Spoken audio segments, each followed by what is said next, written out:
Ang malamig na hangin ng Jerusalem ay nagdadala ng bigat ng kasaysayan. Sa bawat bato ng lumang lungsod, may mga lihim na ibinubulong ang gabi, mga panalangin, digmaan, at pangakong matagal nang nakabaon sa mga pader ng sagradong lugar. Sa isang maliit na silid-aklatan, nakaupo si David Cohen, isang iskolar ng eskatolohiya ng Hudaismo. Sa ilalim ng mahinang ilaw ng kanyang lampara, pinagmamasdan niya ang isang sulat na iniwan sa kanyang pintuan ng isang hindi kilalang mensahero. Ang papel ay may lumang tatak, na parang hinugot mula sa mismong kasaysayan.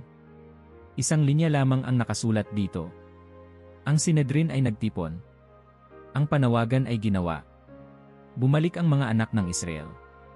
Ang oras ay dumating. Nag-init ang kanyang pakiramdam habang binabasa niya ang mensahe. Hindi ito maaaring biro. Ilang taon na niyang pinag-aralan ang mga sinaunang propesya, at kung totoo man ito, nangangahulugang magsisimula na ang pagtatayo ng ikatlong templo. Ang mismong templo na sinasabi ng mga sinaunang kasulatan na maghuhudyat ng pagbabalik ng Mesyas. Sa isang iglap, parang bumilis ang tibok ng mundo sa kanyang pandinig. Alam niyang ang ganitong anunsyo ay hindi maaaring baliwalain. Kung magsisimula ang konstruksyon ng templo, hindi lamang ito magiging makasaysayang kaganapan, ito ay maaaring magbunsod ng pandaigdigang kaguluhan. Kinabukasan, tumunog ang mga kampana ng Jerusalem sa pag-anunsyo ng isang balita na yayanig sa mundo. Opisyal nang ipapahayag ng Israel ang planong itayo ang ikatlong templo. Sa isang siksik na press conference, isang matandang rabi ang tumayo sa entablado at sinabi, ang mesa ng tinapay, ang menorah, at lahat ng gintong kasangkapan ay nakahanda na. Ang oras ng katuparan ng propesya ay sumapit na. Sa kabilang panig ng mundo, sa New York, tumunog ang telepono ni Rachel Mears, isang veteranang mamamahayag. Rachel, kailangan ka namin sa Jerusalem, sabi ng boses sa kabilang linya. May mga ulat tungkol sa 50 baka na dinala mula sa Texas. Sinasabi ng mga Hudyo na ito ang tanda ng pagsisimula ng ritual ng paglilinis. Pulang baka, tanong ni Rachel, naguguluhan. Iyon ba ang sinasabing kailangan para sa pagtatayo ng templo? Sagot ng editor. At may balak silang magsakripisyo sa Paskwa ng 2025. Kailangan mong makuha ang istoryang yan bago pa lumaki ang kaguluhan. Hindi nag-aksaya ng oras si Rachel. Alam niyang hindi lamang ito isang relihiyosong kaganapan, ito ay may mas malawak na implikasyon. Isang hakbang na maaaring magbago ng kapalaran ng buong mundo. Samantala, sa Jerusalem, nakipagkita si David kay Rabbi Eliyahu Ben-Zion, isang miyembro ng Sinedrin. David, bulong ng Rabbi, ang mundo ay nakatingin sa atin ngayon. Ang mga red heifers ay darating na. Kailangan nating magmadali. May propesya tayong kailangang tuparin bago sumapit ang Paskwa. Ano ang mangyayari kapag naihandog na ang mga baka? Tanong ni David. Ang mga kasangkapan ng templo ay lilinisin, at magiging handa na tayo para simulan ang pagtatayo, sagot ni Ben-Zion. At kapag nangyari iyon, ang mga propesya tungkol sa pagdating ng Mesyas ay magsisimula na. Habang palihim na inihahanda ang seremonya, nagsimulang maglabasan ang mga protesta mula sa mga bansa sa gitnang silangan. Ang Arab League ay nagbigay ng babala, ang anumang pagtatangka na sirain ang meskita ng Al-Aqsa ay magbubunsod ng digmaan. Habang pinaplano ang pagtatayo ng templo, isang misteryosong mensahe ang dumating kay David mula sa hindi kilalang numero, ang Antikristo ay nagmamasid. Ang pagtatayo ng templo ay magpapasimula ng katapusan. Sa New York, si Rachel naman ay nakatanggap ng impormasyon mula sa kanyang mapagkakatiwalaang source. Ang mga baka ay hindi basta-bastang dinala sa Israel. Mayroong koneksyon sa mga makapangyarihang leader sa Amerika na tila nagtataguyod sa plano ng Israel. Ang tanong, ano ang tunay nilang layunin? Sa mga susunod na araw, isang makapangyarihang leader mula sa kanluran ang naglabas ng pahayag, ang pagtatayo ng ikatlong templo ay magdadala ng kapayapaan at pagkakaisa sa sangkatauhan. Ngunit sa likod ng kanyang mga salita, naramdaman ni David ang anino ng isang mas madilim na banta. Habang sumasapit ang gabi, nakatayo si David sa tuktok ng bundok ng templo, nakatanaw sa lungsod ng Jerusalem. Ang mga tunog ng panalangin at protesta ay naghalo sa malamig na hangin ng gabi. Sa kanyang puso, naramdaman niya ang bigat ng kasaysayan at ang pangamba sa hinaharap. Simula na ito, bulong niya sa sarili. Ang mga propesya ay gumagalaw na. Bago magsimula, mag-subscribe ka na sa channel at i-like ang video para hindi mo makaligtaan ang anumang detalye ng kwentong ito na kahanga-hanga.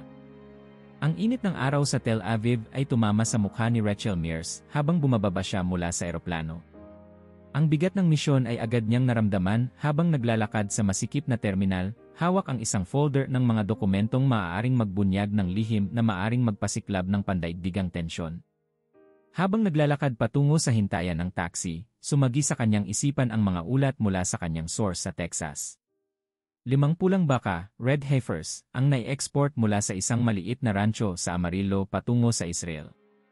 Ayon sa sinaunang batas ng Hudaismo, ang mga ito ay kailangang walang kapintasan, walang puting buhok, walang marka, at walang bahid ng imperpeksyon. Isa itong mahigpit na kondisyon upang maisagawa ang ritual ng paglilinis na kailangan para sa pagtatayo ng ikatlong templo.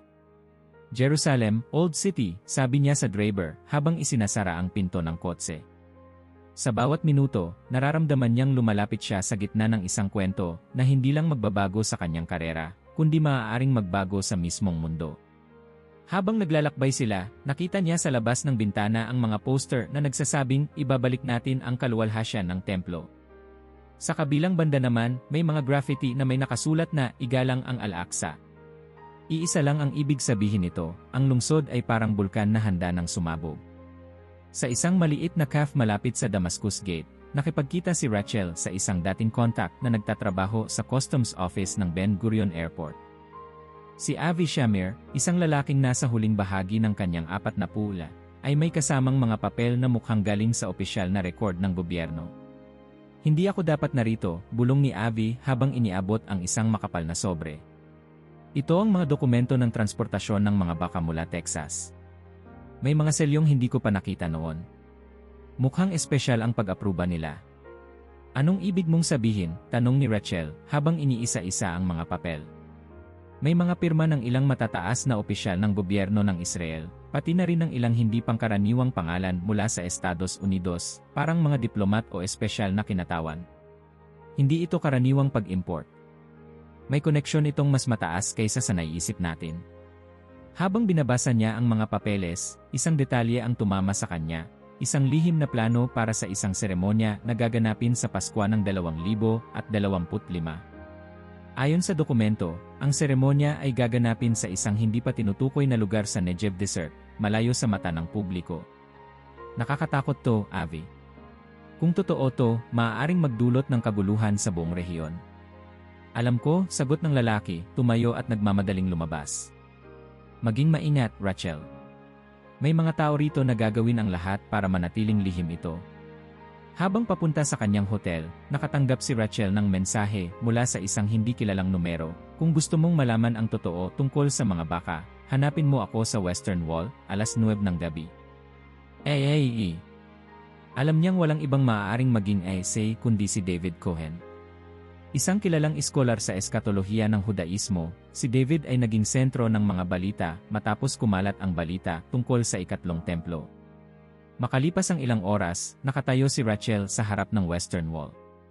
Sa liwanag ng buwan, nakita niya ang isang lalaki na may suot na itim na sombrero at may hawak na maliit na aklat ng panalangin. Rachel Mears, tanong ng lalaki. David Cohen, inaasahan ko na ikaw yon, sagot niya. Tumango si David at tumingin sa pader ng panalangin. Alam mo ba kung anong ibig sabihin ng mga pulang baka? Ritual ng paglilinis. Ayon sa Torah, kailangan ng abo ng perpektong pulang baka upang linisin ang mga kasangkapan ng templo, sagot ni Rachel, siguradong tama ang kanyang impormasyon. Hindi lang iyon, bulong ni David. Ayon sa ilang interpretasyon ng propesya, kapag naisagawa na ang ritual, magsisimula ang huling yugto ng kasaysayan, ang panahon ng pagbabalik ng Mesyas, o ang paglitaw ng Antikristo. Tumahimik sila habang ang hangin ay nagdadala ng malamig na simoy ng gabi. Sa di kalayuan, naririnig nila ang tahimik na panalangin ng mga deboto. May dokumento akong nakuha, sabi ni Rachel, iniabot ang mga papel kay David. Ayon dito, gaganapin ang seremonya sa Paskwa ng susunod na taon sa isang lihim na lugar. Binasa ni David ang mga dokumento at nakita ang isang pangalan na agad niyang nakilala. Hindi maaari, bulong niya. Bakit? Ano ng problema? Itong lagda na ito, si Eliyahu Ben-Zion. Isa siya sa mga pinuno ng Sinedrin. Kung siya ang nangunguna sa seremonyang ito, nangangahulugan lamang na totoong seryoso sila sa pagtatayo ng templo. Anong dapat nating gawin? Tanong ni Rachel, kabado sa bigat ng sitwasyon. Hanapin natin ang lugar ng seremonya. Kailangan nating malaman kung ano talaga ang plano nila bago pa mahuli ang lahat. Kinabukasan, nagpunta sila sa Negev Desert, dala ang ilang piraso ng impormasyon mula sa mga dokumento. Pagdating nila sa isang liblib na lugar, nakita nila ang bakod ng isang pribadong compound na may mga bantay sa paligid. Hindi ito basta-bastang bukirin, sabi ni Rachel. Mukhang may militar na proteksyon. Nangangahulugan lang na totoo ang plano nila, sagot ni David. Habang nagmamasid mula sa malayo, nakita nila ang 5 pulang baka na iniinatan sa isang hiwalay na kulungan. Malusog at walang kapintasan ang mga ito, isang bihirang tagpo. Kapag naisakatuparan ang ritual na ito, bulong ni David, hindi na ito mapipigilan. Magbabago ang lahat, Rachel. Habang nagpaplano sila ng kanilang susunod na hakbang, hindi nila namamalayan na may isang tao sa di kalayuan ang lihim na nakamasid sa kanila, nagmamasid sa bawat kilos nila, at naghihintay ng tamang oras para umatake. Sa malamig na tanghali ng Ramallah, nakatayo si Fahim al-Sabah sa terrace ng isang mataas na gusali, tanaw ang nagtatayugang pader ng Jerusalem sa di kalayuan. Sa bawat hina, nararamdaman niya ang bigat ng responsibilidad na nakapatong sa kanyang mga balikat, isang diplomat na hinirang upang pigilan ang isang kaguluhang maaaring sumiklab anumang oras. Habang pinagmamasdan ang alon ng mga itim at puting watawat sa mga lansangan, alam niyang hindi ito pangkaraniwang araw. Ilang oras lamang ang lumipas mula nang kumalat ang balita tungkol sa pag-angkat ng 5 pulang baka mula Texas, at ngayon, isang bagong ulat ang bumagsak sa kanyang mesa, mga ebidensya ng lihim na pagtatayo sa paligid ng Temple Mount. Isang tawag ang dumating at agad niya itong sinagot. Al-Sabah, narito na ang balita mula sa Aman, sabi ng boses sa kabilang linya, marahas ang tono. May mga hindi kilalang sundalo na nagkakalat sa paligid ng Jerusalem. Hindi ito opisyal na aksyon ng militar ng Israel, pero malinaw na may kinalaman ito sa konstruksyon ng templo. Suminghot si Fahim at ipinikit ang kanyang mga mata. Kung totoo ito, isang maling galaw lang ang magpapasimula ng apoy na hindi na natin kayang patayin. Makalipas ang ilang oras, nakipagpulong si Fahim sa ilang matataas na opisyal ng Arab League. Ang bulwagan ay puno ng tensyon, mga diplomat mula sa Jordan, Saudi Arabia, Egypt, at Lebanon ang naroon, ang bawat isa ay may kanikanyang opinyon. Kung tatanggalin ng Israel ang meskita ng Al-Aqsa para magtayo ng templo, galit na sabi ng kinatawan mula Egypt, iyon na ang huling patak ng tubig sa baso. Hindi kami mananahimik. Hindi pa naman sila gumagalaw laban sa Al-Aqsa, sagot ni Fahim, pinipilit na maging kalmado. Pero ang mga lihim na aktibidad na yan ay dapat bantayan. Kailangang makahanap tayo ng diplomatikong solusyon bago pa tuluyang sumiklab ang digmaan. Diplomasya. Sumigaw ang kinatawan ng Lebanon, itinaas ang kanyang kamay sa hangin. Paulit-ulit na tayong nagbigay ng mga babala, at paulit-ulit rin nila tayong binabaliwala. Hindi ba't oras na upang ipakita natin ang ating lakas? Kung gagamitin natin agad ang dahas, mas lalo lang tayong mapapahamak, mahinahong tugon ni Fahim. Ang mundo ay nakamasid. Kapag tayo ang unang umatake, tayo ang magiging kontrabida sa mata ng internasyonal na komunidad. Nagkaroon ng tahimik na kasunduan. Pansamantala, pipigilan nila ang kanilang galit at gagamitin ang impluensya ng United Nations upang subukang mapahinto ang plano ng Israel. Ngunit alam ni Fahim na hindi magtatagal ang kapayapaang ito. Kinagabihan, sa isang lihim na pagpupulong, nakausap ni Fahim ang isang lihim na source mula sa loob mismo ng Israel Defense Forces, IDF. Isang dating kakilala na ngayon nagtatrabaho bilang analista sa military intelligence. May kumpirmadong aktibidad sa paligid ng Temple Mount, sabi ng source. Nagpapadala sila ng mga construction materials, pero hindi sa mismong bundok. May mga tunnels na ginagawa sa ilalim. Tila sinusubukan nilang simulan ang pagtatayo ng templo mula sa ilalim para hindi mapansin ng publiko. Kung totoo yan, isang malaking insulto sa mga Muslim, sagot ni Fahim, mariing nag-isip. Alam nila na sisiklab ang digmaan kung masisira ang Al-Aqsa, kaya sinusubukan nilang magmanipula ng paraan para makaiwas sa direktang konfrontasyon. Tumango ang kanyang source. At may isa pang bagay, may ilang pinuno sa kanluran, kabilang na ang ilang mga politiko sa Amerika at Russia, na tila tumutulong sa lihim na operasyong ito. Sa kabilang dako ng mundo, sa New York, ang United Nations Security Council ay nagdaos ng emergency meeting. Dumalo si Fahim sa pamamagitan ng video conference. Sa harap ng mga kinatawan mula sa iba't ibang bansa, inilatag niya ang mga ebidensya. Ito ay malinaw na paglabag sa kasunduan ng internasyonal na komunidad, mariing wika niya. Ang anumang pagtatangkang baguhin ang status quo sa Temple Mount ay magdudulot ng hindi lamang kaguluhan sa Jerusalem, kundi posibleng isang pandaigdigang digmaan. Tumayo ang kinatawan mula sa Estados Unidos at sumagot, wala pa tayong nakikitang konkretong ebidensya ng direktang banta sa Al-Aqsa Mosque.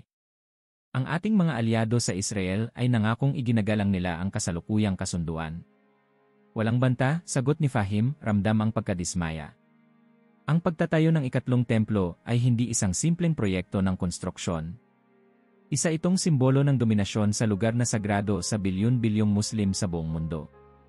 Isang pahayag ng kapangyarihan na hindi matatanggap ng mga bansang Arabo. Nagkaroon ng tensyon sa silid.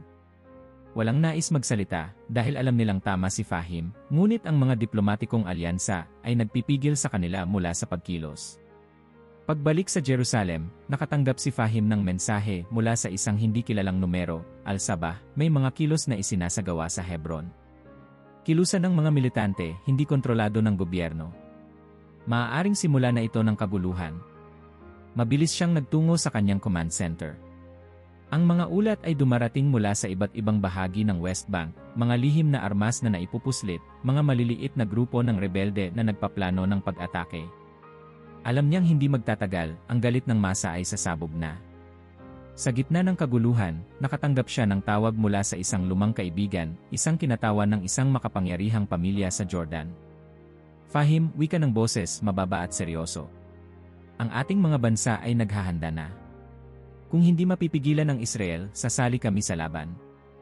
Hindi pa tapos ang lahat, sagot ni Fahim. May pagkakataon pa tayong pigilan ang digmaan, pero kailangan natin ng solidong ebidensya na magpapakita ng tunay nilang intensyon. Magmadali ka, kaibigan. Hindi na magtatagal ang aming pasensya. Sa gabi, habang pinagmamasdan ang tanawin ng Jerusalem mula sa kanyang opisina, ramdam ni Fahim ang bigat ng paparating na unos. Nakita niya sa di kalayuan ang mga ilaw ng Temple Mount, liwanag na sumisimbolo ng kapayapaan, ngunit ngayon ay tila babala ng isang paparating na delubyo. Tumingin siya sa kalangitan, bumuntong hininga, at bulong sa sarili, kapag pumutok ang apoy sa lugar na ito, walang bansang makakaligtas. Sa isang marangyang bulwagan sa Geneva, Switzerland, nagtipon ang mga pinuno ng mundo upang talakayin ang tumitinding tensyon sa Jerusalem. Mga delegado mula sa Estados Unidos, Russia, China, at iba pang makapangyarihang bansa ang nandoon, ngunit sa gitna ng lahat, isang bagong mukha ang umagaw ng pansin ng lahat, si Adrian Voss. Matangkad, may tindig na parang isinilang para sa kapangyarihan, at may tinig na mahinahon ngunit mabisa. Si Voss ay isang negosyanteng internasyonal na nagmula sa Europa, at ngayon unti-unting tumataas ang impluensya sa larangan ng politika. Wala siyang opisyal na posisyon, ngunit tila bawat salita niya ay nagbubukas ng pinto, at bawat mungkahi niya ay tinatanggap ng mga lider na parang batas. Ang pagtatayo ng ikatlong templo, wika ni Voss sa harap ng mga delegado, ay hindi lamang isang relihiyosong hakbang. Isa itong simbolo ng pagkakaisa, ng kapayapaan. Kung nais nating maiwasan ang digmaan, dapat natin itong suportahan at gabayan, hindi hadlangan. Isang katahimikan ang bumalot sa bulwagan. Kahit ang mga pinuno ng mga bansang may masalimuot na kasaysayan sa Israel, ay tila nahulog sa bitag ng kanyang mga salita. Parang may isang di nakikitang puwersang nag-uudyok sa kanila na magtiwala. Libo-libong milya ang layo, sa isang maliit na tanggapan sa Texas, nakatanggap si Elijah Khan ng balita tungkol sa pagpupulong sa Geneva. Isang mananaliksik ng propesya sa Kristyanismo, si Elijah ay matagal nang nag-aaral ng mga tanda ng tinatawag nilang huling panahon. Habang pinapakinggan ang pahayag ni Voss sa telebisyon, hindi niya maiwasang mapansin ang kakaibang aura ng lalaki, ang kakaibang kapangyarihan sa likod ng bawat salita. Tila may pamilyar na pangamba na gumapang sa kanyang kalamnan, isang kabalisahan na nag-ugat mula sa matagal ng babala sa Biblia. At siya'y darating na parang tupa, ngunit magbubunyag ng mga pangil ng isang lobo, bulong niya sa sarili, binabasa ang isang lumang tala mula sa aklat ng pahayag. Maaari kayang siya na ang hinihintay ng mga propesya. Hindi nagtagal, tinawagan niya si David Cohen. David, sabi niya agad pagkasagot ng lalaki. Narinig mo ba ang tungkol kay Adrian Voss? Ang pinuno mula Geneva. Bakit? Hindi siya basta leader. may nararamdaman akong hindi tama sa kanya. Ang mga salita niya ay para bang may hipnotikong kapangyarihan. Sa Biblia, binabalaan tayo tungkol sa isang leader na darating bilang tagapagligtas, ngunit sa likod ng kanyang mga pangako ay nakatago ang kasamaan. Gusto mong sabihin siya ang Antikristo? Masyado pang maaga para magbigay ng ganong konklusyon, sagot ni Elijah. Pero kung ang mga kilos niya ay tutugma sa mga propesya, kailangan nating mag-ingat. Muling nagtagpo sina David at Rachel Myers sa Jerusalem upang pag-usapan ang bagong impormasyon. Habang naglalakad sila sa makitid na mga daan ng lumang lungsod, ibinahagi ni David ang mga hinala ni Elijah. Si Vos ba talaga ang maaaring Antikristo? Tanong ni Rachel, nag-aalalang nakatitig sa mga bato ng lumang pader. Hindi natin masasabi sa ngayon, sagot ni David. Pero kung may isang tao na makakapagkumpirma o makapagdududa sa teoryang ito, iyon si Elijah. Nasa tamang landas siya pagdating sa interpretasyon ng mga tanda. Habang nag-uusap, napansin ni Rachel ang isang kakaibang senyales, isang grupo ng mga peregrino, nakaitim ang kasuotan, naglalakad ng tahimik patungo sa Western Wall. Sa kanilang mga leeg, may suot silang amuletong may kakaibang simbolo, isang krus na nakapaloob sa isang bilog, na may 3 bituin sa paligid. David, nakita mo ba yon? Tinuro niya. Hindi ko alam kung anong grupo sila, sagot ni David, tinatapik ang balikat ni Rachel. Ngunit hindi ako sigurado na sila ay ordinaryong mga peregrino. Samantala, sa isang lihim na pagpupulong sa loob ng isang makasaysayang gusali sa Geneva, nakatayo si Adrian Vos sa gitna ng isang madilim na silid. Sa kanyang harapan ay isang mesa na pabilog, na pinalilibutan ng mga makapangyarihang tao mula sa iba't ibang panig ng mundo, mga negosyante, politiko, at mga taong tila naglalakbay sa pagitan ng anino ng mundo at ng liwanag ng kapangyarihan. Ang templo ay ang susi, wika ni Vos, mababa ang tinig ngunit puno ng otoridad. Kapag ito ay naitayo, magugunaw ang lumang kaayusan. Isang bagong mundo ang sisilang, at ako ang mangunguna sa pagbabagong iyon. Isa sa mga kasapi ng pulong ay nagtanong, at ang mga bansang Arabo. Hindi ba't maghihiganti sila kapag sinimulan na ang konstruksyon? Isang ngiti ang gumuhit sa labi ni Vos. Sila ay maghihiganti. Ngunit ang digmaan ay kailangan upang maganap ang pagbabago. Mula sa abo ng kanilang pagkatalo, itatayo ko ang isang imperyo ng kapayapaan, isang kaayusan na hindi pa nakita ng sangkatauhan. Makalipas ang ilang araw, nakarating si Elijah sa Jerusalem. Nagkita silang tatlo nina David at Rachel sa isang tahimik na cafe, malayo sa mata ng publiko. Kailangan nating malaman kung anong koneksyon ni Vos sa konstruksyon ng templo, sabi ni Elijah. At higit pa rito, bakit tila lahat ng makapangyarihang bansa ay tumutugon sa kanyang mga kagustuhan? Nakita namin ang ilang kakaibang grupo dito sa lungsod, sabi ni Rachel. May mga simbolo silang dala na hindi ko pa nakita dati. Parang isang kulto. Kung tama ang hinala ko, sagot ni Elijah, ang mga grupong ito ay bahagi ng isang mas malaking plano. Isang kilusan na naghahanda sa pag-angat ng isang bagong leader ng mundo. Kung totoo ang lahat ng ito, bulong ni David, nasa bingit tayo ng isang bagong panahon ng kasamaan. Habang lalong lumalalim ang gabi, isang kakaibang pangyayari ang naganap sa Temple Mount, isang liwanag ang bumalot sa paligid ng lugar, at ang mga deboto na naroon ay nakaramdam ng matinding pangamba. Ang hangin ay tila bumigat at ang lupa ay bahagyang yumanig. Sa kalagitnaan ng kaguluhan, isang boses na tila nagmumula sa kawalan ang umalingaw sa isipan ng mga naroroon. Ang oras ng pagbabalik ay dumating na. Ang bagong leader ay maghahari. Kinabukasan, sumabog ang balita, isang internasyonal na alyansa ang nabuo, pinangungunahan ni Adrian Vos. Ipinahayag niya sa harap ng mundo ang isang pangako ng kapayapaan at kaayusan, at sa ilalim ng kanyang pangunguna, sinimulan ang konstruksyon ng ikatlong templo. Ngunit para kina David, Rachel, at Elijah, alam nilang hindi kapayapaan ang tunay na layunin sa likod ng ngiti ng bagong leader. Ang anino ng Antikristo ay bumabalot na sa mundo, at ang propesya ng katapusan ay nagsisimula ng magkatotoo. Ang liwanag ng buwan ay bumalot sa malawak na disyerto ng Negev, kung saan isang lihim na seremonya ang isinasagawa sa ilalim ng mahigpit na pagbabantay. 5 pulang baka ang nakatali sa gitna ng isang altar na itinayo mula sa sinaunang mga bato, na parang hinugot mula sa lumang panahon ng Israel. Ang paligid ay tahimik, maliban sa mahihinang pag-usal ng mga panalangin ng mga rabi na nangangasiwa sa ritual. Mula sa di kalayuan, si Rachel Myers ay nakatago sa likod ng isang lumang sasakyan, mahigpit na hawak ang kanyang kamera. Malinaw ang kanyang pakay, kunan ang seremonya at ipakalat ito sa mundo. Sa tabi niya, si David Cohen ay tila hindi makapaniwala sa kanyang nasasaksihan. Hindi ko akalaing itutuloy nila ito ng ganito kabilis, bulong ni David. Tila may hinahabol silang timeline, sagot ni Rachel. At hindi lang ito isang ordinaryong ritual, may ibang nangyayari rito. Sa harapan ng altar, ang matandang rabi na si Eliyahu Ben Zion, ang nangunguna sa seremonya, ay itinaas ang kanyang mga kamay at tumingin sa langit. Sa kanyang paligid, may mahigit 30 lalaki, pawang mga may mataas na posisyon sa relihiyon at politika, ang nakapilang parang mga saksi sa isang makasaysayang sandali. Narito tayo upang linisin ang ating sagradong mga kasangkapan, wika ni Ben Zion. Ang ating templo ay malapit ng itayo, ngunit kinakailangan nating sumunod sa batas ng ating mga ninuno. Isang matandang pari ang lumapit, hawak ang isang matalim na kutsilyo. Tumigil ang hangin, tila mismo ang disyerto ay naghintay sa susunod na mangyayari. Sa isang mabilis na galaw, ginilitan ng pari ang unang pulang baka. Ang dugo nito ay dumaloy pababa sa isang lalagyang yari sa pilak. Mula sa kanyang kinatatayuan, halos hindi na makahinga si Rachel. Ang eksenang ito ay hindi lamang isang ritual, isa itong simbolo ng isang bagong panahon. Ngunit bago pa siya makapagsalita, biglang umihip ang isang malamig na hangin, at ang apoy ng mga sulo ay tila nanginig sa isang hindi maipaliwanag na puwersa. David, bulong niya. May kakaiba rito. Sa ilalim ng gabing puno ng bituin, nagsimulang sunugin ang katawan ng mga baka. Ang usok ay umakyat sa langit, bumalot sa buwan, at lumikha ng isang nakakakilabot na tanawin.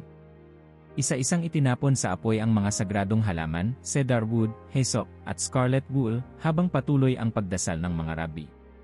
Sa isang sulok ng altar, isang lalaking may suot na maitim na balabal ang tahimik na nanonood.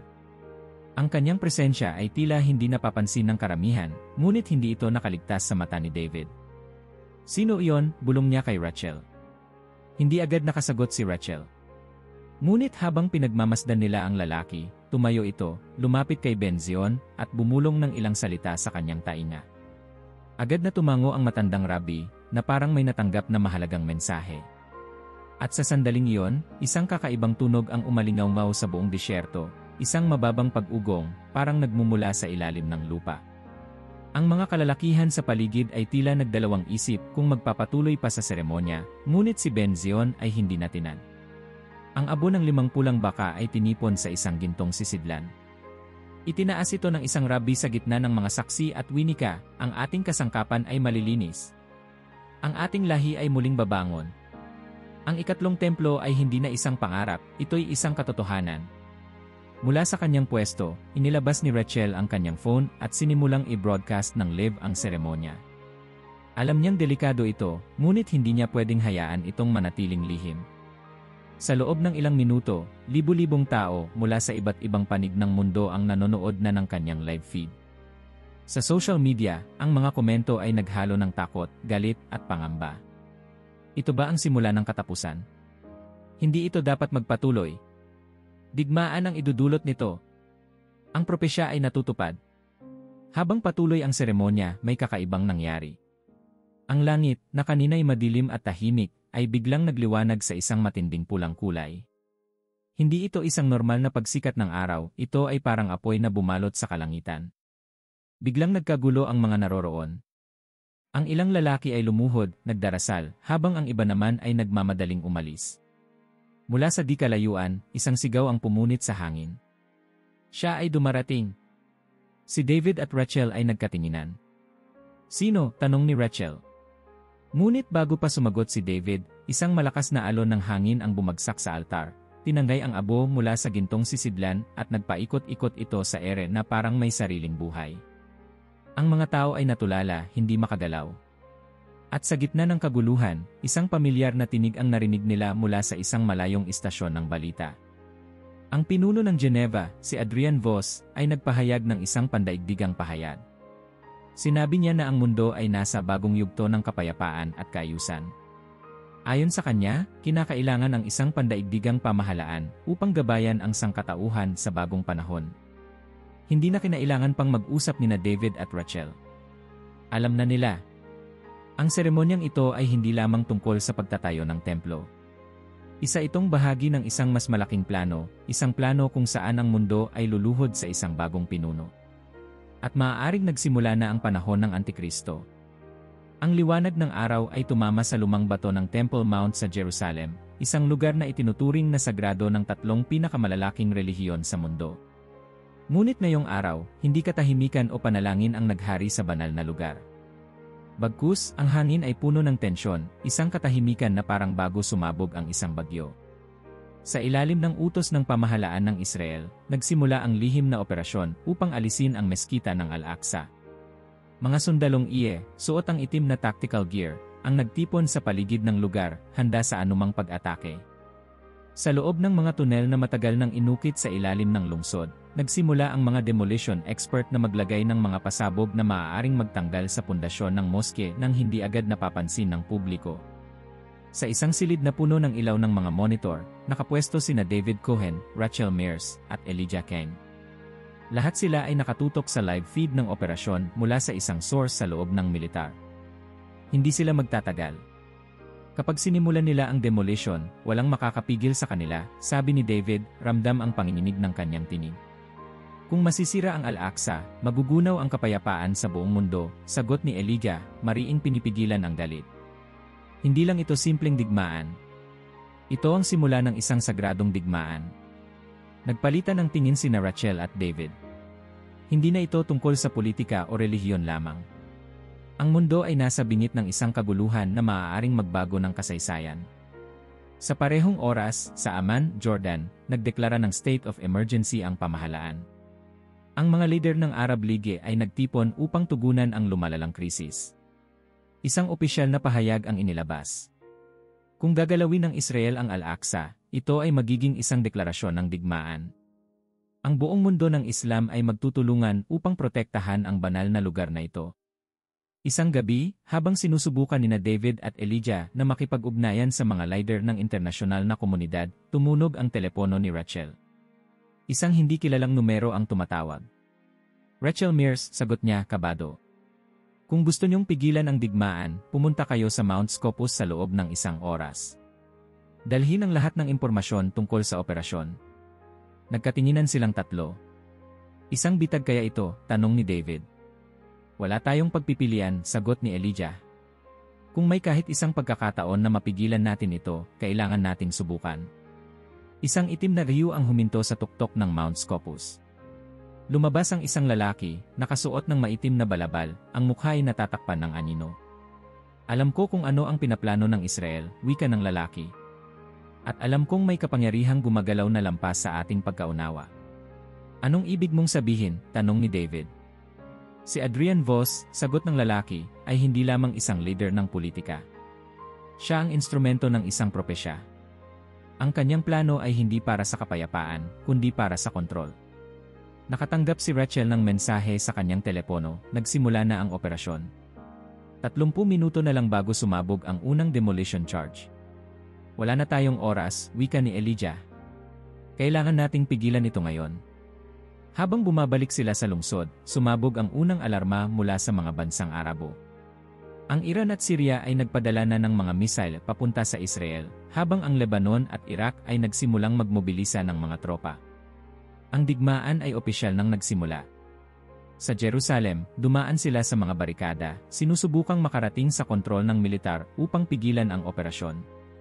Ngunit bago pa man sila makarating, tumigil ang mundo sa isang nakakatulig na pagyanig. Boom! Isang malakas na pagsabog ang yumanig sa paligid ng Temple Mount.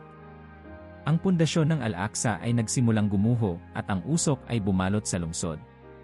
Ang mga sigaw ng takot at galit ay umalingaw-ngaw sa buong Jerusalem. Hindi bulong ni David habang nakatingin sa bumabagsak na minaret ng moske. Kasabay ng pagbagsak ng moske, naglabas ng pandaigdigang pahayag si Adrian Voss mula sa Geneva. Ang kapayapaan ay nawala dahil sa pagkakawatak-watak ng mundo. Ngunit huwag kayong mag-alala. Mayroon akong solusyon. Isang bagong alyansa ang ipinahayag niya, isang pandaigdigang pamahalaan na magkokontrol sa lahat ng bansang sangkot sa digmaan at magbabantay upang hindi na muling sumiklab ang ganitong kaguluhan. Sa ilalim ng aking pamumuno, magbabalik ang kapayapaan. Isang bagong kaayusan ang magsisimula, at sa ikatlong templo ng Jerusalem, itatayo natin ang trono ng pagkakaisa. Habang ang mga sundalo ng Israel ay naghahanda sa isang malaking opensiba, pinilit nina David, Rachel, at Elijah na makipag-ugnayan sa internasyonal na komunidad. Kung magtatagumpay si Boaz, sabi ni Elijah, hindi lang siya magiging tagapamagitan. Siya ang magiging pinuno ng isang bagong imperyo. At kung tama ang mga propesya, siya ang Antikristo. Habang nag-uusap sila, isang malakas na pagputok ang umalingaw-ngaw sa kalangitan, isang sandali ng katahimikan, pagkatapos ay isang kaguluhan ng apoy at putok ng baril. Ang Temple Mount ay naging isang larangan ng digmaan. Mula sa itaas ng lungsod, pinanood ni Adrian Voss ang kaganapan mula sa isang pribadong satellite feed. Sa bawat pagguho ng mga gusali at bawat sigaw ng takot, lalong lumalakas ang kanyang kapangyarihan. Ang mundo ay uhaw sa kapayapaan, wika niya sa sarili. At ako ang magbibigay nito, kapalit ng kanilang kalayaan. Sa ilalim ng dilim ng gabi, pinanood nina David, Rachel, at Elijah ang pagsiklab ng digmaan mula sa isang ligtas na kanlungan. Simula pa lang ito, bulong ni David. Kapag natapos ang giyera, isang bagong kaayusan ang mamumuno sa mundo. At sa di kalayuan, ang apoy mula sa mga guho ng Al-Aqsa ay sumiklab, sinindihan ang isang propesya na matagal nang hinihintay, isang propesyang ang dulo ay maaaring magbura sa lahat ng kanilang nalalaman tungkol sa kapayapaan, pananampalataya, at kalayaan. Ang araw ay sumikat sa Jerusalem, ngunit ang liwanag nito ay hindi naghatid ng kapayapaan. Sa halip, isang madilim na anino ang bumalot sa lungsod. Sa gitna ng mga guho ng Temple Mount, isang bagong istruktura ang mabilis na naitayo, isang napakalaking templo na ginawa sa ilalim ng mahigpit na pagbabantay ng militar at pinondohan ng mga internasyonal na alyansa. Sa kabila ng mga pagkawasak, pinilit ng mundo na bumangon muli. Ngunit may isang malinaw na mensahe, isang bagong pinuno ang mamumuno sa bagong kaayusan. Sa Geneva, sa harap ng isang internasyonal na pulong, tumayo si Adrian Voss, suot ang isang puting kasuotan na sumisimbolo ng kapayapaan. Sa likod niya, makikita sa malalaking screen ang mga watawat ng bawat bansa, pinagsama-sama sa isang bagong simbolo, isang bilog na nakapaloob sa isang krus, na may tatlong bituin na sumasagisag sa pagkakaisa ng sangkatauhan. Ang panahon ng kaguluhan ay nagwakas, wika ni Voss, mababa ngunit malinaw ang boses. Ako ang magiging tagapamagitan ng bagong mundo, isang mundo ng pagkakaisa at kapayapaan. Sa ilalim ng aking pamumuno, hindi na muling magkakaroon ng digmaan, gutom, o kahirapan. Nagpalakpakan ang karamihan sa mga pinuno ng mundo. Ang iba ay tahimik na nanood, hindi sigurado kung dapat ba silang magalak o matakot. Ngunit para kay David Cohen at Elijah Khan, na nanonood mula sa isang ligtas na kanlungan sa Tel Aviv, malinaw ang kanilang nararamdaman, isang malamig na pangamba. Alam mo na kung sino siya, hindi ba? Tanong ni David, nakatitig sa screen. Siya ang tinutukoy sa aklat ng pahayag, sagot ni Elijah, mabigat ang tinig. Ang Antikristo. At ang bagong templo na itinayo sa Jerusalem. Iyon ang trono ng kanyang kapangyarihan. Kung totoo yan, sagot ni David, kailangan nating kumilos bago siya magtagumpay. Kailangang malaman ng mundo ang tunay niyang layunin. May ebidensya akong nakuha, bulong ni Elijah, inilabas ang isang USB drive. Ito ang mga lihim na dokumento, mga kasunduan sa pagitan ng pinakamakapangyarihang bansa at ng mga organisasyong lihim na sumusuporta sa kanya. Hindi lamang politika ang usapan dito, may koneksyon siya sa mga sinaunang kulto na matagal nang nawala sa kasaysayan. Habang pinaplano nilang isapubliko ang impormasyon, nagsimulang kumalat ang mga balita tungkol sa mga pagsalungat na biglang nawawala. Mga lider ng oposisyon, mamamahayag, at mga kritiko ni Voss ang isa-isang nawala, dinadala ng mga ahenteng hindi nagpakilala. Nagpasya sina David at Elijah na lumapit kay Rachel Mears upang tumulong sa pagpapalaganap ng impormasyon. Kung mailalabas natin ito sa social media, baka may magising, sabi ni Rachel habang pinoproseso ang mga dokumento. Ngunit kailangan nating mag-ingat. May mga taong sumusubaybay sa bawat galaw natin. Ilang oras matapos nilang i-upload ang unang bahagi ng ebidensya, dumating ang unang banta, isang mensaheng hindi nila inaasahan. Alam namin kung nasaan kayo. Tigilan niyo ang ginagawa ninyo o mapapahamak kayong lahat. Nagkatinginan silang tatlo. Hindi na ito laro. Nagsimula nang gumalaw ang kamay ng bagong rehimen. Sa Jerusalem, ang pagtatayo ng ikatlong templo ay natapos sa hindi inaasahang bilis. Ang seremonya ng inaugurasyon ay dinaluhan ng mga pinuno ng iba't ibang bansa, pati na rin ng mga mataas na pinuno ng mga simbahan at iba't ibang relihiyosong grupo. Ngunit sa kabila ng selebrasyon, ramdam ng ilan ang isang kakaibang enerhiya, isang malamig na presensya na tila sumasakal sa hangin. Sa gitna ng seremonya, tumayo si Adrian Vos sa altar, at sa isang makapangyarihang tinig, inihayag niya ang kanyang bagong titulo. Sa harap ng lahat ng bansa, ako ang inyong bagong tagapamagitan. Ako ang magdadala ng kapayapaan, at ako ang magtataguyod ng pagkakaisa. Mula ngayon, wala nang paghihiwalay, isang mundo, isang gobyerno, isang pinuno. Ang mga tao ay nagpalakpakan, ngunit sa loob ng templo, isang hindi nakikitang puwersa ang gumalaw.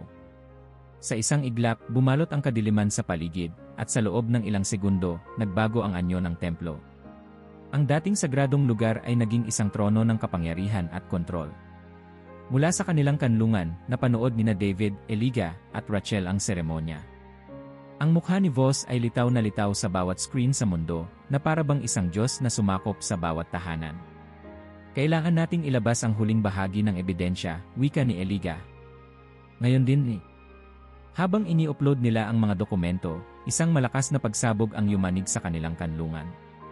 Mga armadong ahente ng bagong rehimen ang bumagsak sa kanilang lokasyon, handang hulihin sila. Takbo, sigaw ni Rachel, habang binubuksan ni David ang likurang pinto. Sa ilalim ng dilim ng gabi, tumakbo sila sa makitid na mga eskinita ng Tel Aviv, sinusubukang iwasan ang mga ahente. Ngunit sa bawat kanto, naroon na ang anino ng bagong kaayusan, handang patahimikin ang sinumang hahadlang sa pag-akyat ng bagong pinuno. Habang tumatakas, isang huling mensahe ang nagpakita sa kanilang mga telepono. Ang inyong panahon ay tapos na. Isang mundo, isang gobyerno, isang pinuno at ako ang inyong bagong Diyos. At sa loob ng mga pader ng ikatlong templo, si Adrian Vos ay naupo sa kanyang bagong trono, habang ang mga bituin ng mundo ay dahan-dahang nawawala sa ilalim ng anino ng isang kapangyarihang matagal nang isinumpa ng kasaysayan. Ang langit sa ibabaw ng Jerusalem ay nagdilim, at isang hindi pangkaraniwang katahimikan ang bumalot sa lungsod. Ang araw, na dati nagdudulot ng liwanag sa banal na lupain, ay natakpan ng isang aninong itim at nakakatakot, isang eklipse na tila sumisimbolo sa katapusan ng panahon ng liwanag. Mula sa isang sirang gusali sa gilid ng lungsod ng Lumang Jerusalem, sina David Cohen, Rachel Mears, at Elijah Khan ay nakatanaw, nanonood habang dahan-dahang pinupuno ng kadiliman ang kalangitan. Ang init ng mga nagdaang araw ng pagtakas ay nanatili sa kanilang mga katawan, ngunit ang tunay na bigat na kanilang dinadala ay hindi pisikal, ito ay ang pagkilala na ang oras ay halos nauubos na. Hindi na natin mapipigilan si Vos, bulong ni Elijah, pinagmamasdan ang liwanag ng templo na sumasagisag sa kapangyarihang lumalawak ni Adrian Vos. Pero hindi pa tapos ang lahat, sagot ni David, pinipilit panatilihin ang pag-asa. Kung maipapadala natin ang natitirang ebidensya, maaaring may isang tao, kahit isa lang, ang makakita ng katotohanan. Hindi na magtatagal, David, sabi ni Rachel, ipinapakita ang kanyang telepono na puno ng mga mensahe ng takot mula sa iba't ibang panig ng mundo. Ang mga lungsod ay bumagsak at ang mga tao ay sumusuko sa bagong kaayusan. Tila tanggap na nila ang kapangyarihan ni Vos bilang isang Diyos. Isang malakas na kalabog ang yumanig sa gusali. Sa di kalayuan, nakita nila ang mga sundalo ng bagong pandaigdigang rehimen, dahan-dahang binubuo ang kanilang linya sa paligid ng templo. Ang mga banner na may simbolo ng tatlong bituin sa loob ng isang bilog ay pumalit sa mga watawat ng mga bansa, isang malinaw na tanda na ang mundo ay hindi na hati-hati. Isa na lamang itong katawan sa ilalim ng isang makapangyarihang pinuno. Habang palihim silang lumilipat sa mga eskinita, naramdaman ni Rachel ang bigat ng takot sa dibdib niya. Kung ito na ang simula ng dakilang kapighasyan, ano pa ang magagawa natin? Ang mga propesya ay hindi laging nangangahulugang tapos na ang lahat, sagot ni Elijah. Minsan, ang propesya ay babala, hindi hatol. May kapangyarihan pa rin ang malayang kalooban. Nagpasya silang magtungo sa isang lumang broadcast station sa gilid ng lungsod, ang huling lugar na hindi pa ganap na nasasakop ng bagong rehimen. Doon, planong isahimpapawid ni Rachel ang natitirang ebidensya tungkol sa lihim na pagkatao ni Vos. Habang pinoproseso ni Rachel ang huling file, biglang sumiklab ang mga ulat ng mga kakaibang pangyayari mula sa iba't ibang panig ng mundo. Ang tubig sa Euphrates ay nagsimulang matuyo. Ang mga bituin ay bumabagsak mula sa langit, at may mga ulat ng kakaibang meteor shower sa Asia at Africa. Ang buwan ay naging kulay dugo sa ibabaw ng Moscow, London, at New York. Mula sa banal na kasulatan hanggang sa mga modernong ulat ng balita, nagkakatotoo ang mga hula na matagal nang isinulat sa aklat ng pahayag. Kung may nanonood pa, nagsimula si Rachel habang nagsasahimpapawid ng Lev. Ito na ang katotohanan, ang pinuno ng bagong kaayusan, si Adrian Voss, ay hindi isang tagapagdala ng kapayapaan. Siya ang simbolo ng kapahamakan, ang sagisag ng mga propesya ng pagkawasak. Nagtagumpay ang broadcast na makalusot sa pandaigdigang censorship, ngunit hindi nagtagal ay tumigil ang signal. Sa harap ng screen, lumitaw ang isang pamilyar na mukha, si Voss mismo, ang kanyang mga mata ay parang butas ng walang hanggang dilim. Pinipilit ninyong maghasik ng kasinungalingan sa isang mundong pagod na sa digmaan, bulong ni Voss sa broadcast. Ako ang magdadala ng tunay na kapayapaan. Ang inyong panahon ay tapos na. Biglang tumunog ang alarma. Sinalakay ng mga sundalo ng bagong rehimen ang gusali. Tumakbo, sigaw ni Elijah habang nagmamadali silang makalabas ng istasyon. Habang tumataka sila sa mga madidilim na kalye ng Jerusalem, naramdaman ni David ang lupa sa ilalim ng kanyang mga paa na tila gumagalaw. Isang lindol ang sumiklab, isang huling tanda ng propesya. Hindi ito ordinaryong lindol, sabi ni Elijah, pinipilit panatilihin ang balanse. Ito ang simula ng huling bahagi ng propesya, ang pagbukas ng 7 tatak. Habang tumatakbo sila, isang kakaibang liwanag ang bumalot sa langit. Ang eclipse na kanina'y nagdulot ng kadiliman ay naging pulang apoy. Ang aninong bumalot sa araw ay hindi na ordinaryong planetary alignment, ito ay tila hudyat ng isang makalangit na pagbagsak. Sa gitna ng kaguluhan, narinig nila ang tinig ni Voss na parang nagmumula mismo sa hangin. Ang dakilang kapighatsyan ay nagsimula na. Sumuko sa akin at magtatamo kayo ng kapayapaan. Tumanggi at magdurusa sa wakas ng mundo.